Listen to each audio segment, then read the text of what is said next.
बहुत जवानी चढ़ी है ना तेरे को, हाँ? छोड़ दो मुझे, छोड़ दो। कोई है? बचाओ! बहुत गर्मी है तुझ में, अब भी तेरी गर्मी निकालता हूँ। चल छोड़ दो, छोड़ दो मुझे। बोला ना, चुप चुप। तेरे बाल बहुत लंबे हैं, तेरे बालों को मैं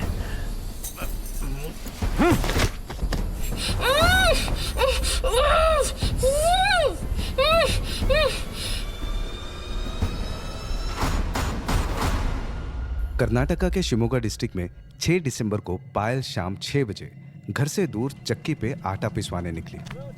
1996 दिसंबर का महीना था, यानी दिन छोटी और रात लंबी। वापस आते समय काफी अंधेरा हो चुका था।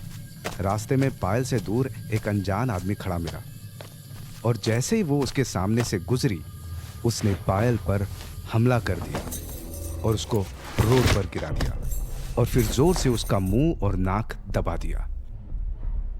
बस बस, हिल मत, दर्द नहीं होगा। तेरी गर्मी ऐसे शांत नहीं होगी। ये ले।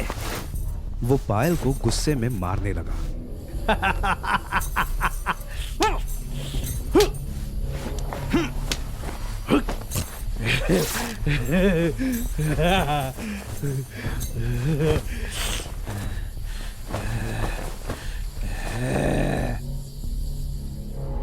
पायल अब मदद के लिए चिल्ला भी नहीं पा रही थी।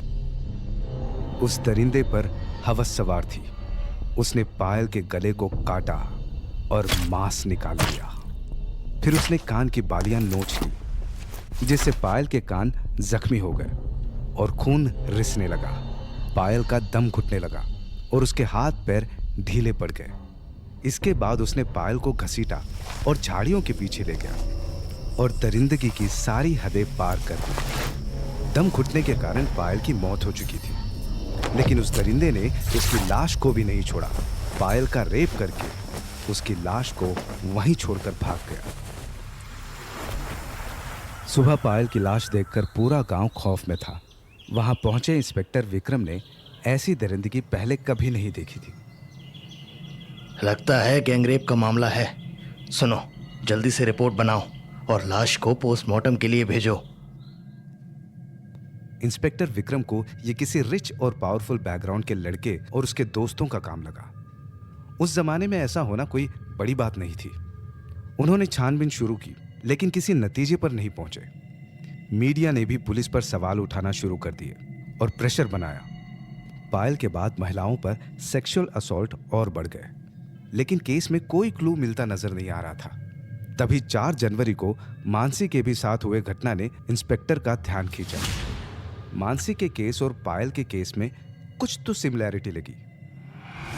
मानसी और पायल दोनों ही केस में बहुत कुछ मिलता है।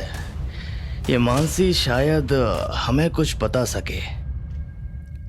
इंस्पेक्टर विक्रम पूछताछ के लिए मानसी से मिलने उसके घर पहुंचे। मानसी, मैं इंस्पेक्टर विक्रम। पायल का केस मैं ही इन्वेस्टिगेट कर रहा हूँ। मुझे पता चला है कि 4 दिसंबर को तुम पर हमला हुआ था।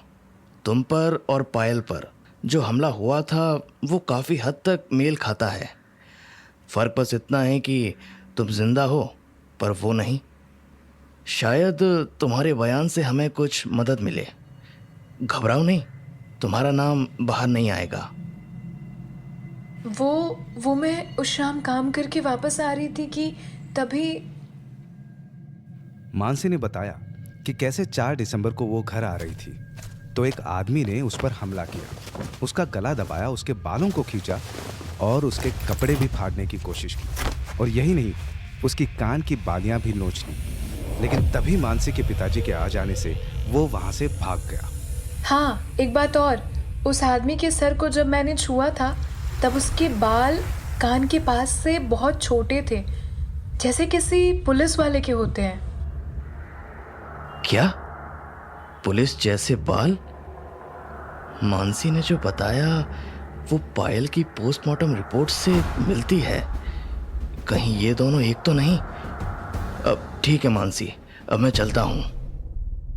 उस दिन के हादसे के बाद से मानसी ने DAR यानी डिस्ट्रिक्ट आर्म रिजर्व ज्वाइन करके होमगार्ड बन गई थी। आज 22 जनवरी को वो स्पोर्ट्स ग्राउंड में रिपब्लिक डे परेड के प्रैक्टिस में आई थी। मानसी जैसे ही ग्राउंड में आई तो देखा एक police constable parade ground ready कर रहा था। उसे देखकर मानसी को झटका लगा और उसके पैर जम गए। अरे ये तो वही है। वहां पुलिस के वर्दी में वो और कोई नहीं, वही आदमी था जिसने मानसी पर हमला किया था। और वो कोई और नहीं बल्कि serial rapist, serial killer, beast of Bangalore Umesh Rao था। वही उमेश राव जिसने 1990 में पूरे कर्नाटका को खौफ के अंधेरे में रखा था और अभी वो मानसी के सामने खड़ा था।